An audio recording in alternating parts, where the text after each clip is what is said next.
এই যে বৃষ্টিটা হয়ে গেল, হ্যাঁ মানে প্রখর দাবদাহের পরে যে বৃষ্টিটা এলো আর কি, তাতে তো অনেক বাগানি বন্ধুর হয়তো অনেক কিছু ক্ষতিও হয়ে গেছে, আমারও হয়েছে।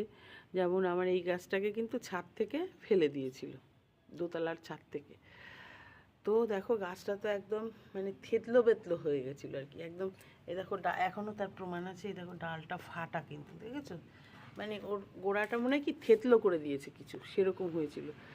তা ও জানি না কি হবে, চেষ্টা চালিয়ে যাচ্ছি ওকে বাঁচাবার, মরতে সহজেই দেব না। আর একটা টবকে কিন্তু কাত করে ভেঙে দিয়েছিল এই গাছটাকে, তাই এর গাছে বিশেষ একটা আঘাত পায়নি, কিন্তু ভেঙে দিয়েছিল।